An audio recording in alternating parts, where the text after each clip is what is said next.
No vídeo de hoje queremos falar sobre pessoas que infelizmente nos deixaram recentemente. Cada uma delas fez um grande trabalho em sua área e deixou marcas importantes para a sociedade. Prestamos nossas condolências às famílias e lembramos com respeito a contribuição de cada um.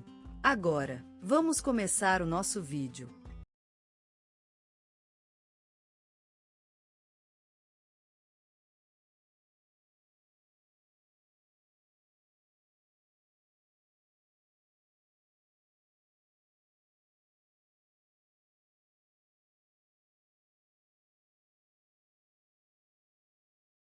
Este obituário relata a vida de um homem que nasceu em 14 de agosto de 1950, na pequena vila de Lagoa Dourada, localizada no estado de Minas Gerais, e faleceu ontem, aos 85 anos. Domingos Oliveira foi um homem sólido, respeitado e carinhoso. Era apelidado de Pai do Vale por sua constante preocupação com os demais habitantes da comunidade. Seu olhar era como uma luz que iluminava o caminho de todos aqueles que cruzaram seu caminho, deixando para trás um legado que não será esquecido facilmente. Aos 18 anos, começou a trabalhar no setor agrícola, sendo responsável por plantar e cuidar de centenas de hectares de café e mandioca em sua terra natal. Ele sempre dizia: "O trabalho é o nosso amigo e nossa principal fonte de sustento." Domingos se formou em educação e dedicou 50 anos de sua vida à carreira docente, primeiro como professor de física no colégio e, depois, como diretor da Escola Pública do Vale. Ele foi um dos poucos que acreditava no sonho das crianças e incentivou a geração a seguir a buscar o conhecimento como se fosse ouro. Ele era um mentor natural, alguém que sempre acordaria em nós a vontade de ser melhores. Em 2005, recebeu a Ordem do Mérito Cultural por 30 anos dedicados ao ensino público. Seu nome foi mencionado no programa da Rádio Nacional e ele foi homenageado em uma matéria no jornal Correio da Manhã. Além disso, Domingos era um amante da natureza, apaixonado por plantas e flores. Cultivava sua própria horta e nunca se cansou de cuidar das árvores que cresciam em seu quintal. Ele sabia tudo sobre as plantas e ajudava seus vizinhos a resolverem problemas em suas próprias flores. No entanto, sua vida não foi de ouro todo. Em 2009, perdeu a esposa doente de coração, Maria da Silva Oliveira. A dor foi tanta que ele disse: "Não é que me sinto sozinho, mas sim desamparado." Mas ele continuou forte e seguiu com a vida. Aos 80 anos, Domingos deixou a carreira docente após um acidente no trabalho e obrigou a se aposentar precocemente. Mas não se aposentou da vida. Ele começou a reparar motocicletas antigas e, em alguns anos, abriu uma garagem onde restaurava velhos carros. Era um trabalho que o deixava satisfeito e que ele fazia com terno amor. Domingos faleceu ontem, mas seu legado vive no Vale. Ele foi lembrado como Pai do Vale em um telejornal da Globo e foi homenageado na inauguração de uma escola que leva o seu nome. Nós, que restamos, nos levantamos com dor no coração, mas também com a certeza de que Domingos vive em nossa memória e nosso amor. Nós, que ficaram, recordaremos sempre do gesto brandão dele que ensinou a geração a seguir a buscar o conhecimento como se fosse ouro. E sempre lembraremos da neblina da manhã sobre sua horta, e seu olhar encantador e respeitoso quando falava com os demais habitantes do vale. Ele foi um verdadeiro pai e mentor para todos nós, e não será esquecido facilmente. Hoje despedimos-nos de Maria José Oliveira, a mulher que ensinou nossa geração como cultivar emoções através da leitura e do esforço, cuja morte foi anunciada pelo telejornal da Globo. Nasceu em 3 de setembro de 1945, na pequena vila de Vale Verde, em Minas Gerais. Filha de pais humildes e apaixonados pela literatura, Maria José cresceu rodeada de livros em seu antigo e cobiçado quarto, onde tinha start de mansos colchões e paredes azuis. A paixão pela leitura foi transmitida logo nas primeiras infâncias, quando a menina já passava horas desentulhando os súbitos silêncios da casa com o som dos seus lábios movimentando-se sobre as páginas de Os Três Mosqueteiros e outros clássicos. Estudou na Universidade Federal de Minas Gerais, onde se formou em Pedagogia e Literatura em 1967. Desde cedo, Maria José sabia que sua vocação era ensinar as crianças a amar a leitura. Aos 20 anos, Já exercia a profissão como professora de literatura no Colégio Dom Bosco, na capital mineira.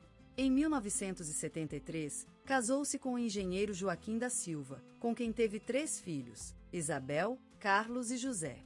O casal viveu muitos anos no bairro de Pedra Branca, onde Maria José criou uma escola em casa para levar a alfabetização às meninas carentes da região.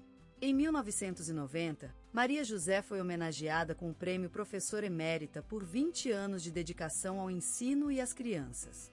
Ela era conhecida como a Mãe das Letras, uma mulher cuja vida estava esculpida pelas letras em todos os sentidos, tanto que até seus próprios nomes eram escritos com caligrafia delicada e cuidadosa. Aos 74 anos, Maria José perdeu a visão devido a uma doença rara, mas isso não impediu sua paixão pela leitura. Ela ensinou sua própria filha Isabel a ler braille e a apreciar a música dos livros falados em casa. A biblioteca de Maria José foi sempre o centro da vida familiar, onde todos se reuniram para compartilhar histórias, emoções e sonhos. A morte de Maria José deixou um vazio no coração das muitas pessoas que a amaram e cujas vidas ela transformou. Seu nome foi citado na rádio, na televisão e no jornal, mas o verdadeiro legado de Maria José é imortal, contido em cada uma das crianças que aprendeu a ler, a amar e a sonhar com ela. Ela será lembrada sempre através do cheiro do café da manhã, das ervas secas na prateleira, dos potes de goiabada escondidos no cozinhar e das palavras que transformaram vidas. Maria José Oliveira, a Mãe das Letras, despede-se agora do mundo com o sonho de ter sido uma mulher que ensinou a geração de amar a leitura e a vida em todos os seus detalhes. Sua voz, sua atitude e seu olhar sempre serão lembrados como um quarteto de notas harmoniosas, um poema escrito na paisagem da memória humana. Gilberto Gil, aquele nômade sonoro que fez do amor e da liberdade seus motes sagrados, um brinquedo para os ouvidos e um convite eterno para o despertar das almas. Ele surge de nosso solo brasileiro como uma floresta tropical onde cada nota é uma folha esverdeada, cada acorde uma cor verde-amarelo que vive em harmonia com a natureza. Crescendo entre os sons do samba e a batida da bossa nova, Gilberto Gil foi feito para desafiar as convenções musicais e abrir caminhos inexplorados. A sua voz, uma espécie de sininho que dança no ar, é o reflexo do seu ser, um canto acompanhado da lua cheia sobre a cidade de Salvador. Ele é o reggae que baldeou pelo coração do Brasil e o tropicalismo que ensinou aos nossos ouvidos como saber. Sua música é uma espécie de poema vivo, um hino à vida em constante mutação, um grito libertador da monotonia sonora. Ele não é apenas cantor e compositor, mas também um filósofo que canta suas ideias com tanta força quanto a bateria do samba. Seu compromisso com a diversidade cultural é uma espécie de testamento às gerações futuras, um juramento de amor à terra brasileira e ao mundo inteiro. Ele é Gilberto Gil, o símbolo da música popular brasileira, aquele canto que vem do coração do Brasil e que se transforma em balas de energia para o mundo todo. Ele é mais do que um ícone, é um sonho vivo, uma promessa de continuidade das artes e dos valores da criatividade. E ele é nós, todos nós que cantamos, comprimos e vivemos a vida através da música. Ele é o Brasil em sua diversidade, em sua força, em sua beleza. É uma memória viva do passado, um presente vibrante e um futuro promissor. Nele, a música brasileira se transforma em vida e vice-versa. E assim, Gilberto Gil continua sendo nosso hino de vida, a nossa canção eterna. Gilberto Gil nasceu em Salvador, uma terra que ensinou-lhe a dança dos ventos, a harmonia das águas e o canto das sementes. Nas ruas de Bahia, ele aprendeu a rever as cores do sol, a sentir o batucada do mar e a gostar do sorriso da terra. Criança daquele sol que se desprende na águia, ele nasceu em meio ao entardecer de um sonho, onde os rios cantavam e as árvores dançavam. Na casa dos seus avós, Gilberto cresceu envolto pelo aroma do café, pela risada da gente e pela música das igrejas. A vida era uma partitura, e o menino ouvia com atenção a cada nota que surgia de entre as paredes, como se tudo fosse uma sinfonia que precisava ser interpretada. Cercado por amor e simplicidade, Gilberto foi semente plantada no solo da cultura nordestina, cujos mares e montanhas seriam a sua inspiração mais vasta e profunda. A música já estava em suas veias desde muito cedo. Ele improvisava melodias em meio às correntes do tempo, como se tudo fosse um poema escrito pela mão de Deus. Gilberto ouvia rádio e absorvia os sons dos maestros da música brasileira. Aqueles programas eram o seu universo, suas estrelas e sonhos. A mágica do acordeão foi sua primeira amiga, uma espécie de passaporte para um mundo de sonhos e esperanças. Nesse instrumento, Gilberto encontrou-se em si mesmo, descoberto sinais de um talento que marcaríamos gerações. A Bahia, com sua riqueza cultural e misticismo, foi o berço do seu talento. As ruas, as igrejas, os mercados e a vida simples da cidade ensinaram-lhe a harmonia e a beleza da música. Aquele menino que tocava acordeão sentia na floresta dos sonhos uma semente germinando, uma nota que se alargava e se transformava em um canto eterno. E assim nasceu um mito, um herói da música brasileira, uma luz que iluminaria a nossa história. E ele cantou, ele tocou, ele desbancou fronteiras e se tornou uma espécie de poeta do tempo e do espaço. A Bahia, com suas cores vibrantes, seu som vivo e sua vida simples, foi a escola de Gilberto Gil, um poeta que transformaria as letras em páginas douradas da nossa história. Nas ruas de Salvador, nasceu o sonho de um menino chamado Gilberto. O mar do Brasil batia nas janelas de seu quarto, enquanto ele sonhava com sambas e bossas. As sereias da lenda dos afromenores dançavam em suas fantasias noturnas, enquanto Maracá se movimentava em ritmo de batuque. A juventude de Gilberto foi uma sequência de momentos mágicos e desafios inesperados, enredo no fio da música brasileira. Crescendo com as sombras do Morro da Conceição, a vida era cantada em harmonias vibrantes. O canto dos pássaros, o balé das folhas e o grito das mulheres lavando roupa ao pé da colina.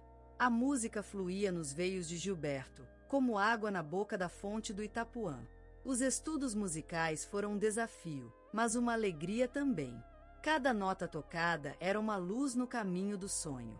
A influência de mestres como Vinícius de Moraes, Tom Jobim e Baden-Powell levantou a voz de Gilberto para o céu da música brasileira. Os anos 60 foram um tempo de mudanças e revoltas, de canções que se transformavam em hinos para uma geração em busca de liberdade. Os festivais estudantis foram palco para a consagração de Gilberto, onde suas primeiras composições despertaram a admiração do público e o reconhecimento dos pares. As notícias dos desafios políticos e sociais da época se entrecruzavam com as letras das canções, moldando um sonho que não se poderia esquecer. A poesia de Gilberto era engajada, uma voz que falava pela realidade brasileira. Crianças que trabalhavam no lugar do pai, bairros periféricos onde a esperança sonhava em toneladas e o futuro parecia um sonho distante. As letras de suas canções eram a voz da gente, a palavra escrita na areia da vida, uma marca eterna no coração do Brasil. O apoio de amigos e parceiros artísticos foi fundamental para a consolidação da identidade de Gilberto como músico. A camaradagem entre os artistas do Tropicália marcou a história da música brasileira, uma era de ouro que nunca mais cessaria. A vida de Gilberto Gil é uma história viva, um poema escrito na areia e no coração das pessoas. É o mar do Brasil batendo nas janelas de seus sonhos, a voz da música brasileira cantando nas ruas de Salvador. E é também a vida emocionada, vibrante e cheia de desafios de um menino que sonhou grande. Em seus dias de glória, Gilberto Gil caminhou com os pés descalços pelas ruas do Brasil, cercado pela emoção viva de ritmos e melodias que ele mesmo compunha. Aquele abraço, aquela música sagrada que nasceu numa tarde balnear em Copacabana, transformou-se em um hino que reverberou em corações incontáveis. Era uma braça, sim, mas também um abrigo para muitos que buscavam refúgio na música, e ele, Gil, era o guardião dessa esperança. Aquele abraço, esse tão sugestivo e tão carinhoso, foi o berceiro de uma geração que sonhou em mudar o Brasil através da música e do amor. E a Refazenda? Ela era mais do que uma canção, era um grito, uma chama que se espalhava por todo o país, desafiando as obras rígidas e inflexíveis do passado. A Refazenda era a esperança de um novo mundo, em constante renascimento, em constante movimento. Gilberto Gil, essa espinha dorsal tropicalista, foi o guia desse movimento que se ergueu como uma rebelião sonora contra a monotonia e a supressão. Ele e Caetano Veloso, os dois gêneros em um, desafiando as fronteiras e transgredindo as regras impostas pela ditadura. E quando o exílio caiu como uma chuva de pedra sobre a cabeça deles, eles continuaram cantando. Cantaram mais alto, cantaram mais farto, cantaram até que suas vozes chegassem até os ouvidos dos poderosos, desafiando-os com a força da arte. E então surgiu o Sol da Liberdade, e Gilberto Gil, com as mãos sucantes de terra e sangue brasileiro, assumiu um cargo que não podia ser de ninguém mais, o ministro da Cultura. Ele, o poeta do rock, o criador de canções que faziam o Brasil dançar, foi encarregado de cuidar da cultura de seu país. E ele fez disso uma obra-prima, promovendo a diversidade e o diálogo entre as artes, sem esquecer de sua raiz tropicalista. E hoje, com seus títulos honorários em universidades de todos os cantos do mundo, Gilberto Gil continua sendo uma luz que ilumina o caminho da música brasileira. Ele é mais do que um artista, é um líder cultural, um símbolo de resistência e renascimento, um testemunho vivo da força da arte em face da dificuldade. E como disse ele mesmo, a música é uma festa para o coração. E é verdade. A vida de Gilberto Gil, um dos nomes mais consagrados da música brasileira, é uma história cheia de coragem, liberdade e amor pelo país. Nas ruas da capital paulista, nasceram os primeiros sonhos de sua carreira musical, onde a alegria em cantar despertou no peito do menino um fogo que nunca acabaria. A arte de Gil foi sempre uma fusão mágica entre o antigo e o novo, entre o folclore brasileiro e a vanguarda mundial.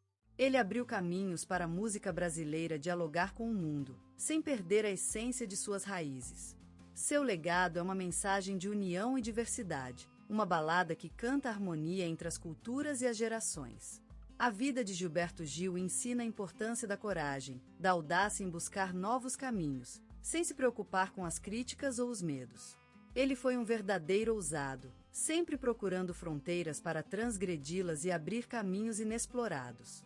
A sua história é um exemplo de que o respeito à liberdade de expressão pode gerar um legado de amor e resistência. Ele foi um verdadeiro defensor da cultura popular, lutando sempre para que a música brasileira tivesse seu lugar no mundo. Sua generosidade em compartilhar conhecimento e experiências inspirou uma geração inteira de músicos que seguiram o caminho marcado por ele. Mas a vida de Gilberto Gil não foi apenas uma luta, foi também um tesouro de alegria, uma festa sem fim. Ele sabia que a música era o mais belo presente que Deus deu à humanidade, e sempre cantou com alegria, como se estivesse vivendo o momento mais feliz da sua vida. A força do seu legado reside na capacidade de unir o antigo e o novo, a tradição e a inovação, o amor ao Brasil e o respeito à diversidade. Ele permanece para sempre como um símbolo de resistência, inovação e amor ao Brasil, uma luz que guia gerações futuras na busca por novas fronteiras e sonhos. E assim, a vida de Gilberto Gil vive em nossas lembranças, como um poema eterno, um hino à vida, à música e ao amor pelo Brasil. Seu legado é uma obra-prima que nunca acabará, uma música sem fim que nos convida a cantar junto, em busca de novos sonhos e novas conquistas.